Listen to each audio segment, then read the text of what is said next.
Bear down, Bears fans. Welcome into another edition of the Chicago Bears podcast. Pat the designer, Courtney Cronin, the Thursday episode. You already know what that means. Eye on the enemy, our last eye on the enemy of the year. Also, got to break down what's going on with the injury report. Some names on there I'm not liking, Courtney. It's getting a little sketchy here early on in the week, but we know these guys are tough. They like to fight through the injuries. And, of course, last game of the year versus the Packers. We'll see that. And we got Pro Bowlers on the Chicago Bears. My God, are we doing something right? All that and more on today's episode of the Chicago Bears podcast. Hit that like button, subscribe to the page. Leave that 5-star review. Y'all know what to do. Courtney, how's it going? It's good. 2 more days up at Hallis Hall until, we have locker clean out and whatever else comes about next week. But it's a strange time of year where it's at the race to the finish line, but there's still so much at stake here, at least in terms of the 2023 season. And I know what's been said about the Packers rivalry, that the Bears are trying to keep it about themselves, but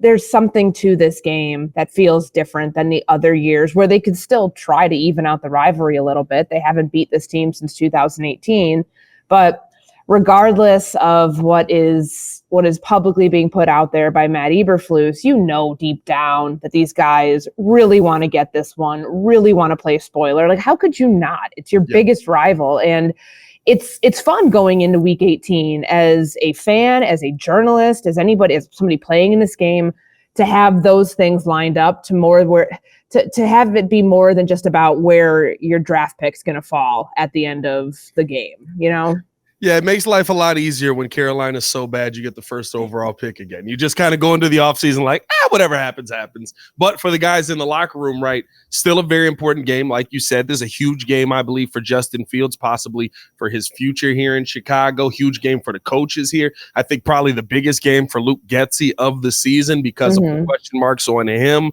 And he may have a few guys missing out of the lineup yet again. Darnell Mooney still DNP with concussion-like symptoms. Where are we kind of at with Darnell Mooney? Is he's not out there, he's not doing anything, or is he out there with the team and just still going through those symptoms, kind of like how Roschon was? Haven't seen him out there, and that leads me to believe that maybe we've seen the last of him for this season. I mean, who knows about next year? We can worry about that at a later date, but to think you haven't practiced you missed 4 practices because he didn't practice at all last week. Yesterday was the 4th. If he doesn't practice on Thursday, that's 5.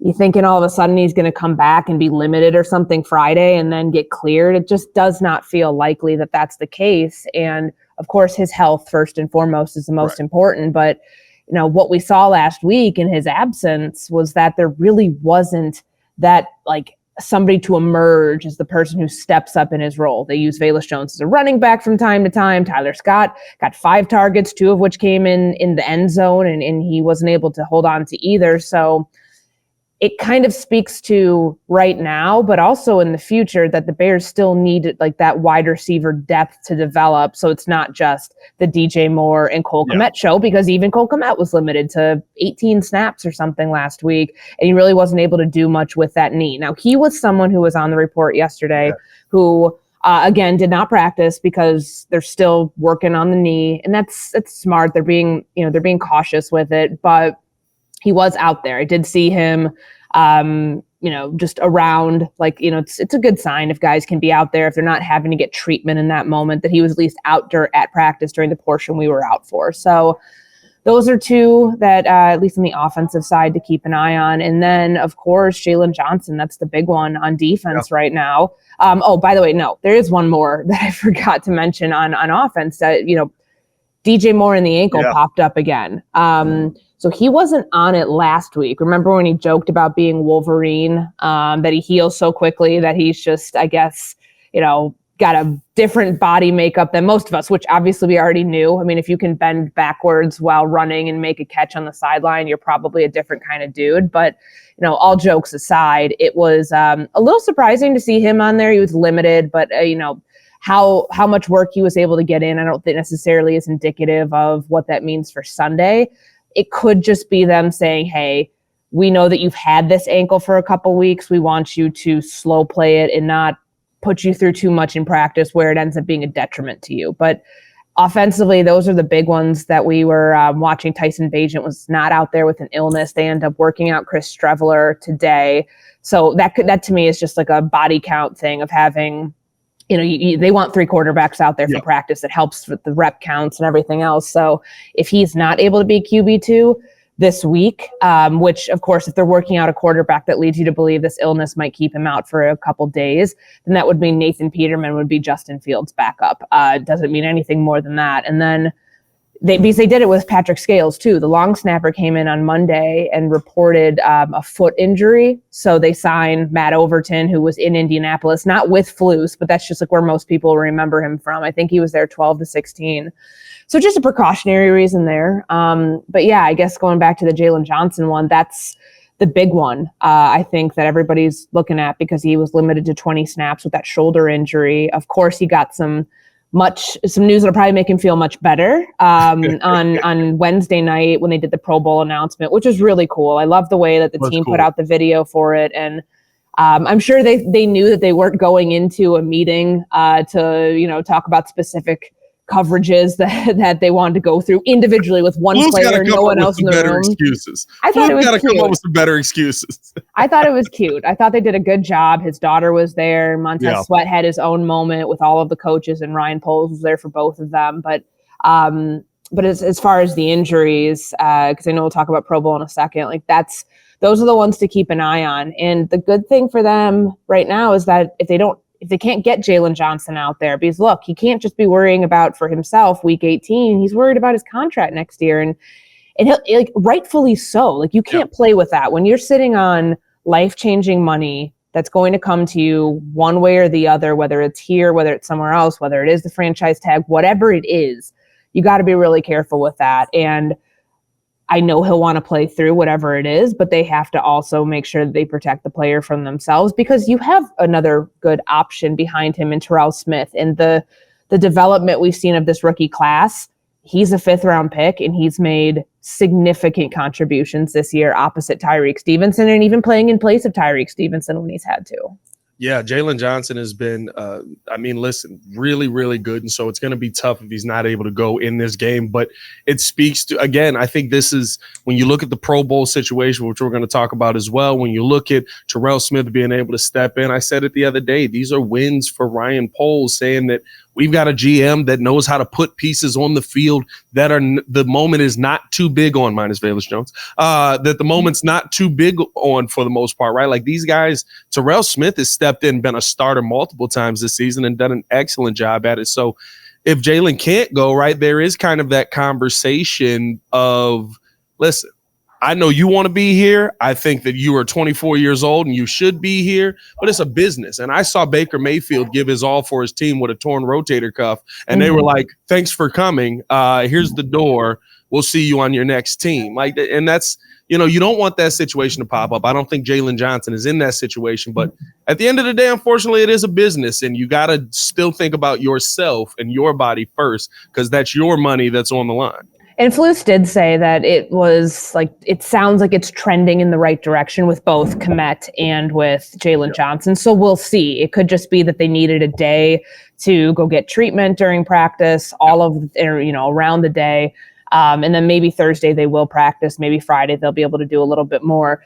I can't imagine anybody's going to want to sit out for a Packers game. Look, like for as much as this team has lost to the Packers, Jaylon Johnson has never beaten the Green Bay Packers. Cole Kmet has never beaten the Green Bay Packers. Very few players on this team, Eddie Jackson and Patrick Scales, were the only, Cody Whitehair. Those are the only 3 that were on the team the last time that this group won in 2018. Of course they want to end on a high note. And there is something to be said about that going into the offseason, how good that would be for momentum, being able to carry that from week 18 all the way to training camp. That's insane. What year was Jaylon Johnson drafted? 19? No, 20, COVID year. 20, that's right. Same with Cole. We have been... Never mind. We got to talk more about that matchup, talk more about kind of what this is going to mean. We've gotten our hopes up for this matchup so many times, but before we do that, I do want to touch on the Pro Bowl situation, because I think for Ryan Poles, right, you now have to look at this as, is there a little bit of regret as you've gone through the rest of the season, because you could have possibly gotten Jaylon Johnson at a certain number, and it feels like that number keeps going up. We know that right before he was talking about, I don't have to reset the DB market. Now they did. Everybody, when he went around the NFL, a lot of teams were like, that number's insane and we're not trading for you and paying you that number. But you could have had him at a certain number. Now with a Pro Bowl on his name, it feels like the number is continuing to go up. Do you think there's a little bit of regret in Ryan Poles? Naturally, there has to be, just in terms of if they signed him before the season started, to what, like if you go back to his comments from training camp, really, if you go back to, he sits out for the couple weeks of the voluntary portion of OTAs. He comes back for the last week of that, is here for mini camp. And at that point, he was saying, I want to be here. He's never changed his tone about that, which I think is, indicative of what he sees that they're building here. Like, he could have been like, screw this team. Like, they didn't give me what I wanted at the trade deadline. I asked for a trade. They made this insane sort of asking price. Yeah, like a late first to early second round. Like, of course I wasn't going to get traded within like 13 hours to go until the deadline. He could have handled this a lot of different ways, and he's handled it with nothing but professionalism, which of course, like, anybody who knows him is not surprised by that. But with that professionalism comes having to be professional by yourself. And that's not taking a number that you are not comfortable at and not shortchanging yourself. And so for Ryan Poles and his staff, what I think we look at here is that they could have gotten him, when Trayvon Diggs reset the market, 5 years, $95 million, whatever it was back in training camp. He was saying, he's like, no, I'm not even looking for that. I'm looking for a fair deal. I'm looking for what I believe that I'm worth. Like, of course they could have gotten him cheaper, but for whatever reason, whether it was wanting to see if he could, get them, check that next box, which was the takeaways, which was the interceptions. We know he's a great cover corner, but they wanted to see other things from him to determine, are you a building block for us going forward? Which I think they already knew. I just think that this was not something negotiation wise that played out in the Bears' favor early on, because they could have, they probably could have saved themselves some money. And if they would have seen a season from that point to now, be like, man, we can go out and get another player, because we're not going to have to shell out all this money. But again, they do have some leverage here. They can use the franchise tag on him. That doesn't mean that he has to play on the tag. They can work out a long-term deal. Right. If they by that July window, they can use it to buy time. Yes. But at this point, why would you do that? Like, I just feel like that this guy is bought in. He's an absolute icon in this locker room. Like, guys love him, and he is the glue that keeps a lot of things together. Think about like what Eddie Jackson, some of the vets had to do last year to keep that locker room together when they traded Robert Quinn and Roquan Smith. Like, they knew that they needed to lean on them, and they did. He got them through that year. He's helped them through this year. Like, just at this point, I know that it's probably going to take a while. They're probably far away in number, but this to me feels like an inevitability that Jaylon Johnson is a Bear going forward, and the Pro Bowl helps with that. Like, and he deserves it. He absolutely deserves it. I know that this is, people say it's a popularity contest. Certainly it is. The fan vote counts for, I think, a third of it, and then coaches and players. It's notoriety around the league. Certainly, if you've production helps with that. But DJ Moore is top 10 in yards per game, receiving yards, receiving touchdowns, and he got snubbed out of it. So, I mean, there's an argument to be made for a lot of guys who didn't make the roster, and you can solidify guys who did make the roster. Montez Sweat was a no-brainer as well. And it's good. It's a feel-good moment for this franchise that hasn't had a Pro Bowler since 2021.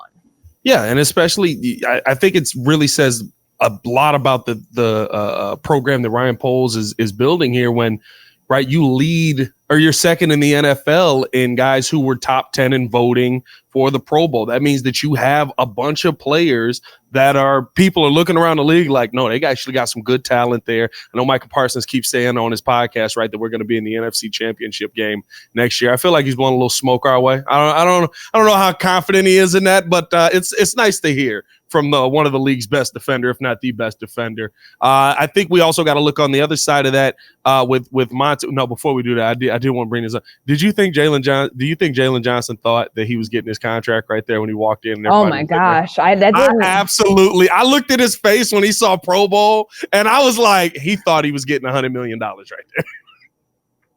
It's a great thought. I love the video. I mean, I thought that it was a moment. It was where a nice video. Ryan Poles was like legitimately happy for him, and I think that's so cool. Where you have a general manager who, by and large, at 36, 37 years old, he's not that far removed from where these players are. I mean, sometimes in the league you have older general managers who have kind of generations between them and the ability to relate to the young players. That is something that you've seen time and again this season from Ryan Poles, whether it's him picking up Justin Fields to the best of his abilities, 230 pounds. So it's a very difficult person to lift, but doing that in the locker room in Minnesota, like genuinely being happy for the guys that, I mean, certainly Montez Sweat is more than just a feather in his cap, but for Jaylon Johnson too, a guy that he has not paid yet, where negotiations fell apart last minute, like the guy was requesting a trade, and now you get this happy ending where he wants to be here. He's a Pro Bowler. He makes you look good. The team is making him look good too with the addition of Sweat. Like it really turned out to be a nice story there at the end of the day. Now, was he expecting? All right, Pro Bowl. Click on the screen, you see his graphic, and then like contract offer, the next one. I mean, what a cool moment that would have been. I'll be curious to talk to him later today to see if he thought that was coming too. But again, he's been pretty consistent on saying that he thinks that stuff, he's like waiting till the off season to get going on any sort of contract. I was dying laughing at that. Like when he gave the hug, I like paused it. I was like, what's the face look like? He thought it was $100 million coming his way right there. I think Sweat's a great one to talk about as well, though, because again, a feather in the cap of Ryan Poles. Mm-hmm. Another risk that Ryan Poles took, trading another second round pick. That didn't work out for you the first time. This second time around, it looks like it is a great get. And Montez Sweat now heading to a Pro Bowl, and realistically, right, having more production here than he had with Washington. And he was having really, really good production with Washington on the defensive end. What does this do for this defense or how you build around this defense, I should say, moving forward, now that you know that you have a gold standard piece, or as they call it, a blue chip piece at that defensive end position? Well, you need to get another one eventually. I think that's like, you have one game wrecker. And of course, like if you go back to, like, he's an all around pass rusher. Like he can stop, he can play the run. He obviously is dominant at rushing the passer. Like initially they thought they might've had that in Unique Ngakoue, but we do know that Ngakoue is a pass rush specialist. So finding that complementary piece opposite Montez Sweat, whether it is Danielle Hunter, whether it is somebody else available in free agency, like that would only take this unit to the next level. To me, what's more important than that, though, probably their bigger priority on the defensive line is finding that disruptive three technique. Javon Dexter could very well get there one day, and good for him when he does. But I look at this and I think that, Chris Jones, he's a free agent after this year. Christian Wilkins, free agent after this year. Justin, and I know I'm going to say his name wrong, the guy in Baltimore, Justin Matabike, free agent after this year. You need a disruptive, dent the pocket three technique interior to provide your interior pass rush, which has been better this year. It really has. Like, it's much different than it was a year ago. But when you see Montez Sweat in the Pro Bowl and all of that, you're like, okay, we're on the cusp of something.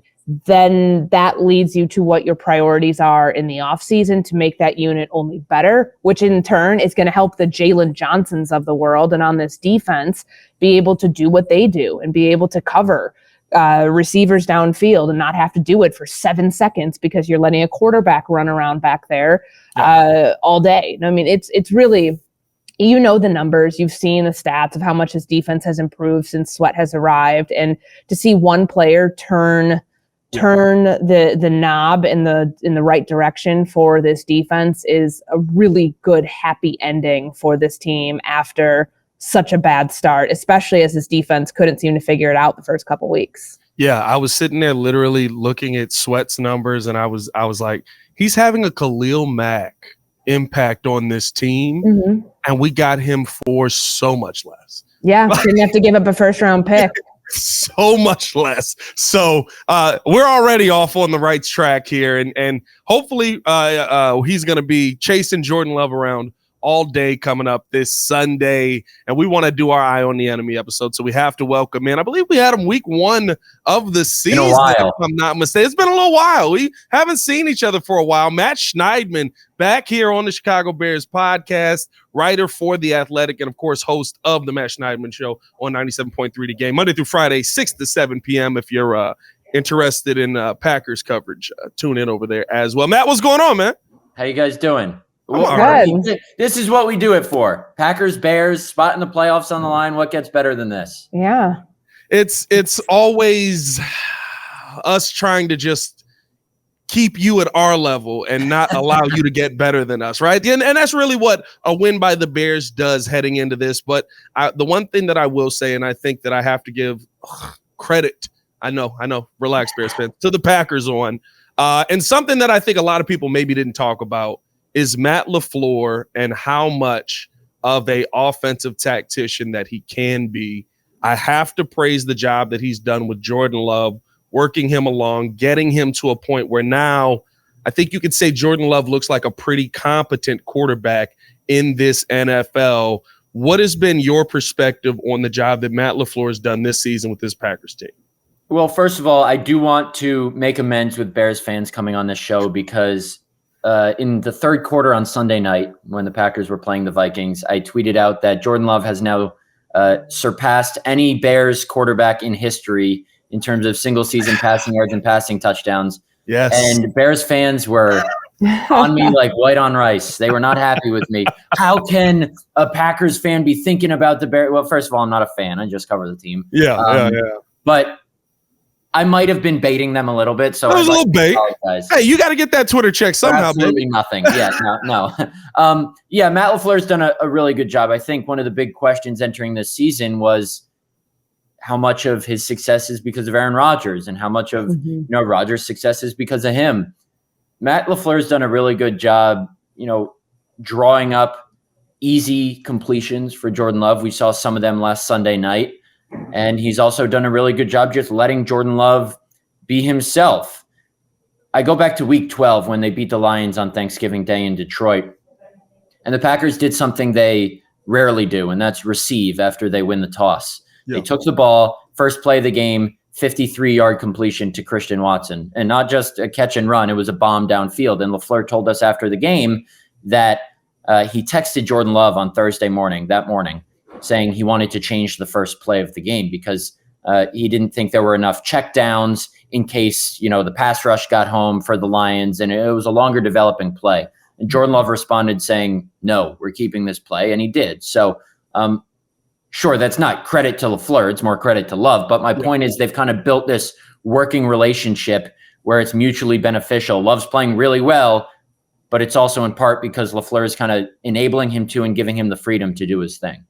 He's quietly had one of the better seasons by a quarterback, at least this year, which is wild to think about considering this team is 8-8. They're clawing to get into the postseason at this point, but he's top 10 in passing yards, top 10 in QBR, 11 in passer rating, third most passing touchdowns this season. Like, how did we get here? Because I remember there were so many questions and there were moments where it's like, wow, Jordan Love really has it together. The Packers have it together. They solved the quarterback thing again, something that the Bears have not been able to do in that same 30-year stretch where it was two quarterbacks dominating the division. But there's like the Lions game that you think about, and then there's like the Bucks game that you think about. And there's so much in between. Yeah. I guess what I'm trying to figure out is this consistent level of quarterback play that we've seen from him, especially down the stretch of the season. Like, it's all offense that got them past Minnesota. I mean, certainly that defense, gave Jordan Love some fits early on, but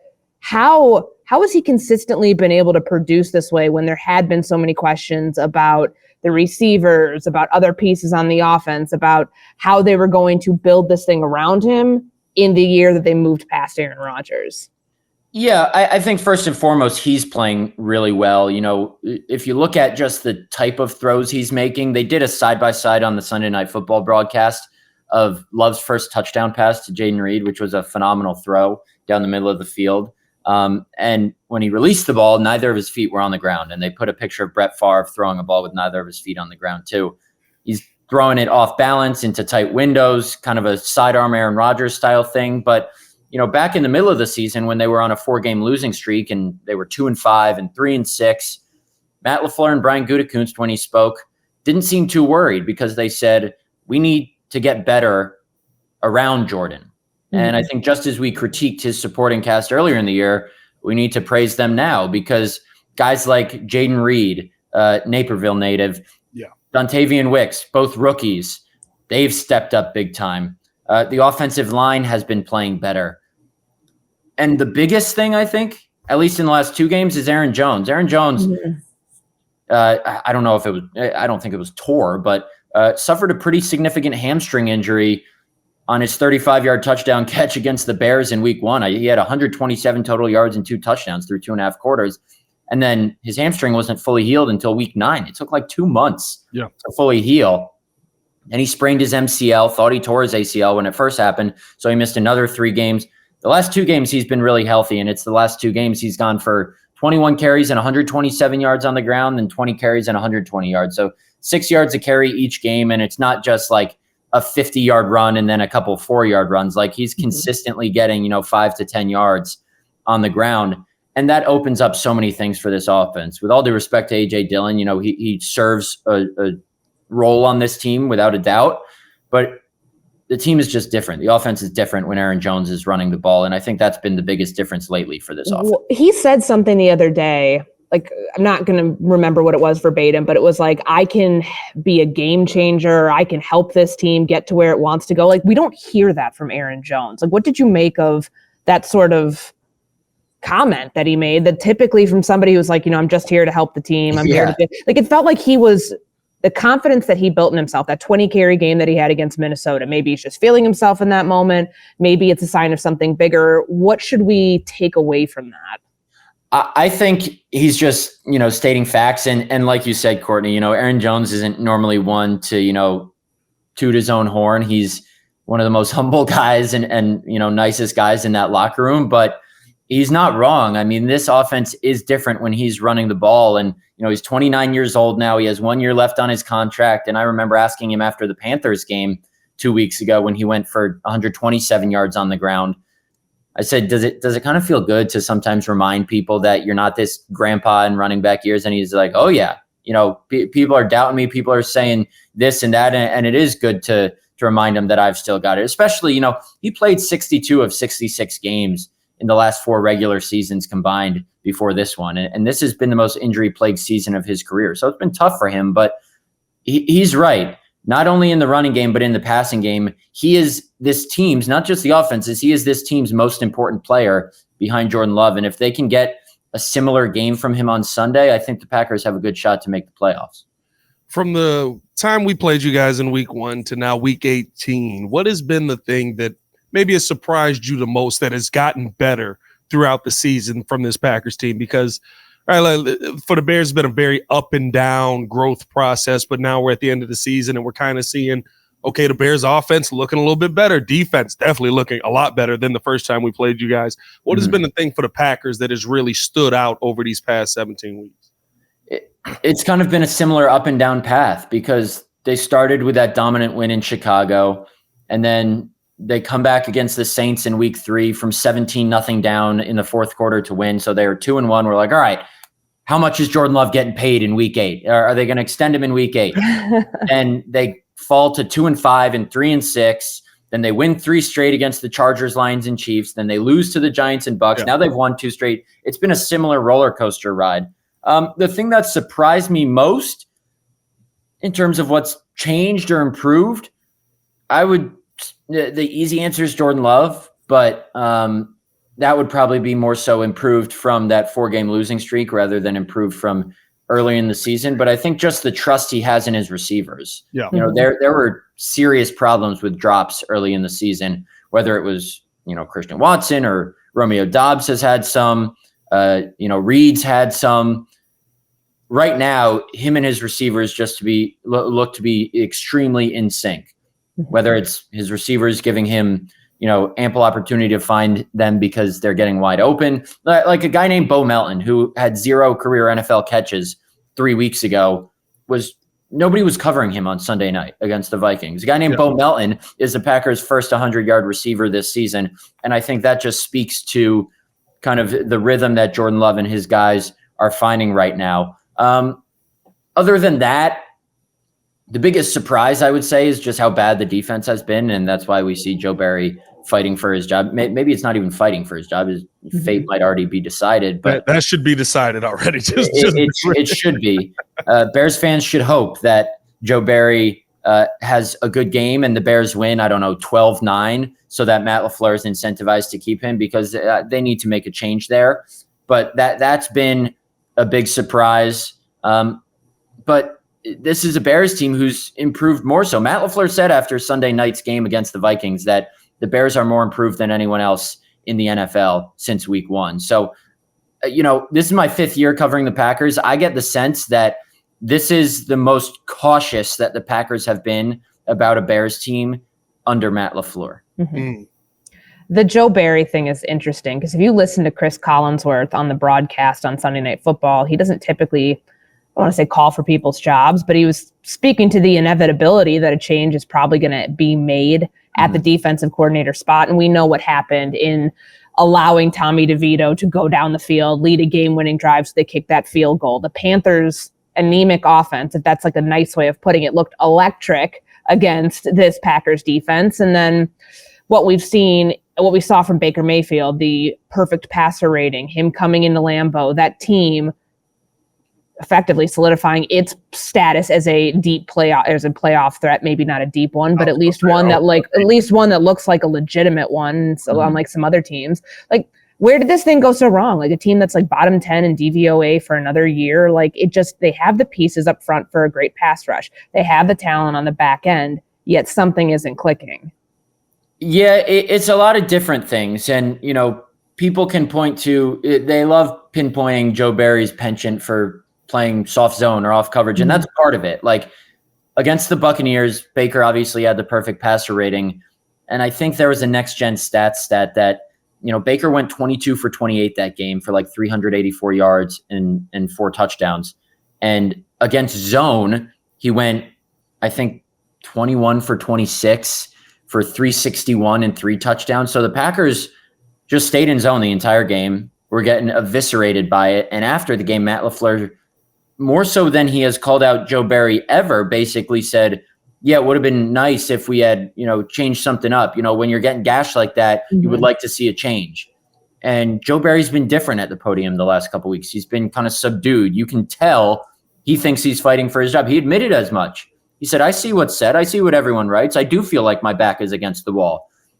It's been a number of things. It's been his scheme. It's been an inability to call effective man coverage plays like in that Buccaneers game. It's been injuries. Jaire Alexander has missed 10 games this season in past years because this isn't just a one-year thing. This defense has underwhelmed the past 3 years, when looking at the broader scope. Rashawn Gary tore his ACL, missed the second half of last season, and their pass rush fell off a cliff. He was limited for the first 6 games this year. They traded Rasul Douglas when they were 2-5. And he's gone on to be one of the best corners in the league, the reigning AFC Defensive Player of the Week. It's a number of things. I don't know if the defense is bought into what Joe Barry's teaching. Sometimes it doesn't seem like they are. Sometimes it does. But Sunday night against the Vikings was kind of a reprieve from the severely underwhelming defenses we've watched. And like I said, I don't think there's anything Joe Barry can do short of maybe winning a Super Bowl that can save him his job. I would imagine Matt LaFleur's mind is already made up. And I think there's a big reason for Packer fans to be really worried about what this Bears offense can do going into Sunday. You mentioned Jaire Alexander. So I know he's back with the team after the suspension for the coin toss catastrophe.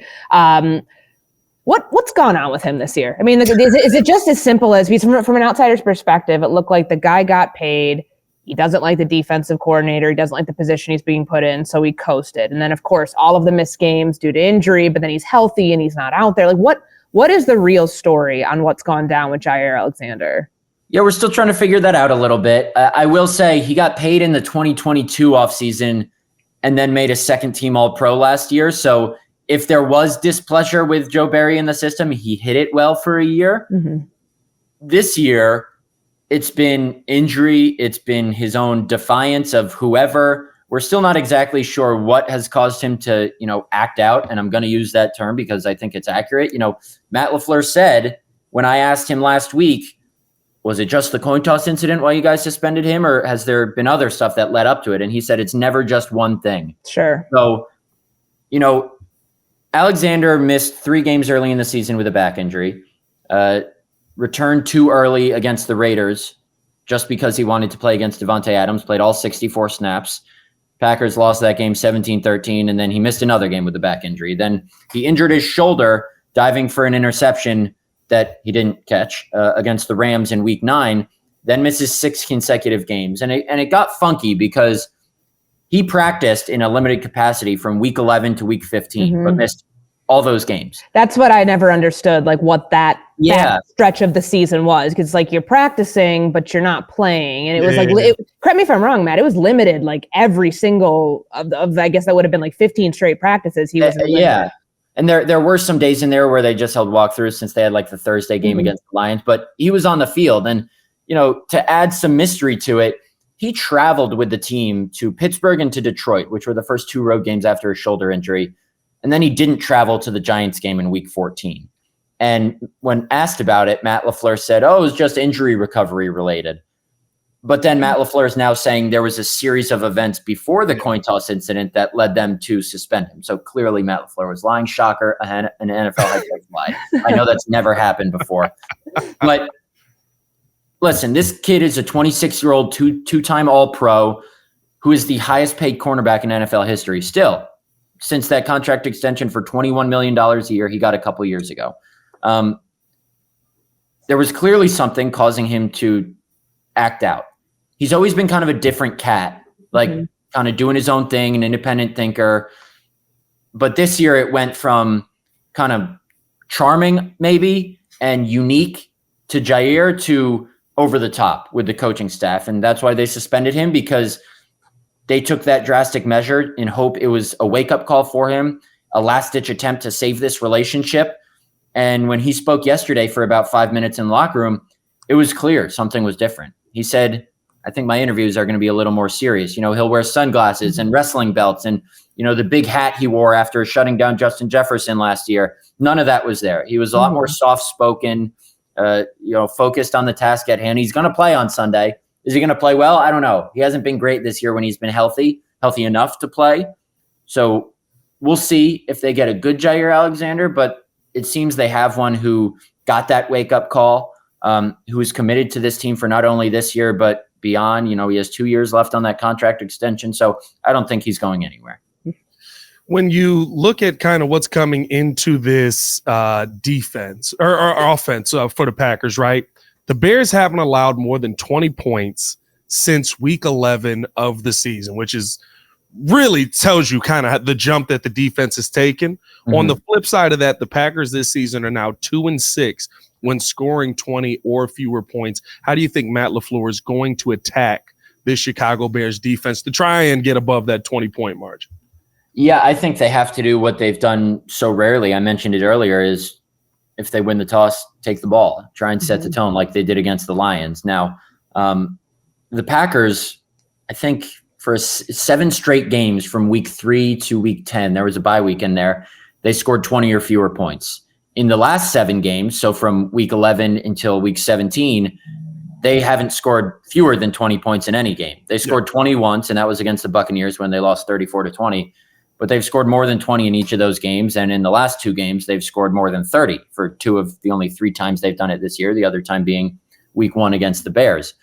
You got to get Aaron Jones going. That's number one. The reason they've scored more than 30 in each of the last 2 games against the Panthers and Vikings is largely because, yes, Jordan Love's playing well, but Aaron Jones has run for 120 yards. Our friend Rob, right? ESPN Stats and Info gave Rob a good stat yesterday. No running back in Packers history has ever run for 120 yards in 3 consecutive games, and Aaron Jones can do that on Sunday. So that opens up so much for this offense. that's where it starts and ends. For as good as Jordan Love has been, this offense's most explosive player is still Aaron Jones. Even at 29 years old, a grandpa in running back years, they got to get him going early and often. I love that 29 years old is grandpa and running. He is. But it really is. It really is. He knows it. We know you got to get out of here, Matt. Got another interview to jump on. But before that, what is your prediction on Sunday? What do you expect to happen? Yeah, I've been so wrong on my game predictions with this team. Same. So take this with a grain of salt. Bears fans should actually be happy that I'm picking the Packers. But I said this earlier today. I'm going 27-21 Packers.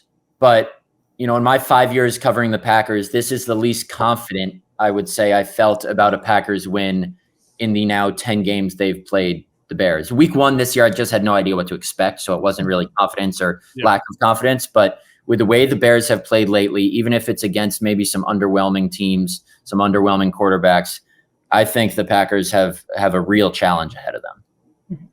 Make sure to check out Matt over on The Athletic, of course, and of course at 97.3 The Game with the Matt Schneidman Show. Matt, appreciate you for tuning in with us for another episode of Chicago Bears Podcast, man. Have a great day and stay safe out there. Always a pleasure. Great talking with you. Thanks, sure. Matt. Matt Schneidman, ladies and gentlemen, that Eye on the Enemy episode. I mean, Courtney made some great points. I think that the Bears are going into here's the thing. To me, this is the perfect matchup of they do this well, we do this well, and everybody meet in the middle and wrestle. It's a good way to put it. I still, when you hear Flus talk about their defense, and I feel like he gave us a 10-minute scouting report on all the players that they have on that side of the ball, yet you still have these losses that are puzzling for Green Bay. And it's not, you can't pin it all on one side of the ball or not, but it just feels like this defense has floundered. And it's like trying to figure out how does that happen when you have an offense for Chicago.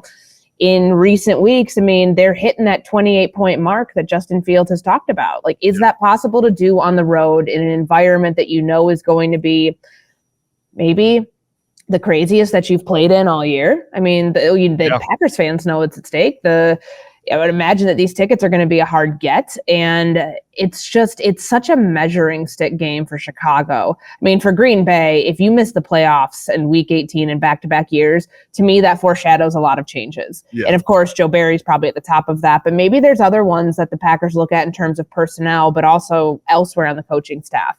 For the Bears to have a game where the stakes are this high, and if they meet those expectations, that tells you a lot more about where they are right now and what kind of playoff team they could have been. Probably one of the more dangerous ones in the NFC, had they won a couple games that they should have, not blown some fourth quarter leads, and against a team that is headed towards where you want to be. If you can play spoilers to that, if you cannot have any sort of late end of half, end of game lulls the way that they have, I mean, that's been the consistent thing that I know that they've been riding high on this Atlanta win, the Arizona win, a couple other ones along the way. They still have some of those issues at the end of halves where they're struggling to move the ball, where they're not able to put themselves in scoring range or even in field goal range. And that's tough, but I would feel like I am picking the Bears in this game to pull off the upset. I actually feel probably the most confident I have about a Bears pick this year. I'm like Matt. I mean, there have been times where I've picked games. I'm like, wait, that went the completely opposite way that I thought it was going to go. But no, I mean, the last couple of weeks I have picked Chicago. Granted, some of their opponents have made it easier to do that, but then again, they beat an Arizona team that just went into Philly and upset Philly. Much of that was on the Eagles' inability to hold on to a 21-6 lead, but they still beat the opponents that they should have. Now, does this fall into you should beat this team category? It's the Packers. Everybody's going to say, of course, you should beat the Packers, but I think that they are honestly capable of it. The health situation I know is a little murky at a couple positions right now, but I don't think that should prohibit them from being able to carry the momentum forward for what they've been able to do offensively, but also, putting Jordan Love in some tough spots. He hasn't thrown multiple interceptions, I believe, since week 10. Yeah. Could this be a 2-interception game for him? I would not be surprised about that. He's been really good at not turning the ball over, very accurate quarterback, but the way that this defense is played, Tyreek Stevenson coming off a 2-interception day, Kyler Gordon getting in on the action, the linebackers are always around the football too. This could be a pretty big step forward for this team collectively, but particularly for the defense, the way that they've been playing and knowing how that travels too. Last question here, when you look at this, right, and I think a lot of people feel the way you do, where this is a game the Bears can get. Defensively, they're playing the best that they can. Like I said with the Packers, right, they haven't won when they've scored less than 20 points. Bears haven't allowed more than 20 points since week 11. With all of that feeling around it, does it feel like a win in this situation can at best keep things status quo, but a loss probably means this thing goes nuclear? It's a good question. I don't think it goes nuclear. We know what is at stake here, and what has been reported, that it looks like Flus is coming back. We have all indications to believe that that's still the case, that independent of this game, they are probably bringing him back. But knowing what is at stake for everyone else in this roster, I mean, for Justin Fields, let's take a look at him first. He has a good game here. Could that potentially swing the pendulum back or swing the pendulum one way to getting him to, solidifying him as the quarterback? We won't know that. The cries from the fan base will be louder, but also those thinking, man, he's played awesome. That's going to only up the price on getting Justin Fields, to another team to get that draft capital back for Chicago. Like that's what's at stake for him specifically. But I would think for Luke Getsy, this kind of feels like the push all the chips to the middle of the table, give us the best that you've got sort of game to prove that you should be back here next year. To me, that's probably where this is headed. But again, we've talked about this a lot. Like, if you are planning on staying with Matt Eberflus, that's one domino that fell. If you get rid of Luke Getsy, to me, it feels like you're probably moving on from Justin Fields, because the thought of putting him in a third offensive system since 2021, and we know it takes about more than a season to learn and be proficient in that system. Do you want to set the clock? Do you believe you're setting the clock back? Do you feel like you can overcome that given the way that your defense is played? It's a lot to consider, but I do still think that the door is open for some pretty significant changes if they don't win this game. Do they run it back with all three pieces that we just mentioned if they do win it? I'm not so convinced on that either. I don't think that you can put that much stock into, effectively, if you're looking at this in a vacuum, the last 6 games. I don't know I don't know long term if that would be the smart play. We'll see what it ends up being. This Sunday is going to be a big Week 18 finish to the season for the Chicago Bears. Can they force the Packers to yet again miss out on the playoffs in another Week 18? That would be, I'm not going to lie, I would laugh very hard. I'd call all my Packers friends and just laugh into the phone. Billy Donovan laughed. Did you see that? I did. I was like, the personality. I was like, where'd this come from? That was terrifying. Never seen this before. I've never seen Billy Donovan laugh in his career. I was scared, and somehow it explained so much. Hey, appreciate you guys for tuning in. Hit that like button, subscribe to the page, leave that 5-star review. Y'all know what to do. As always, man, it's your boy Pat the Designer back at it again, joined by Courtney, Cronin. Big thanks to Matt Schneidman for joining the show today. Y'all stay safe out there, Chicago. Bear done. Peace.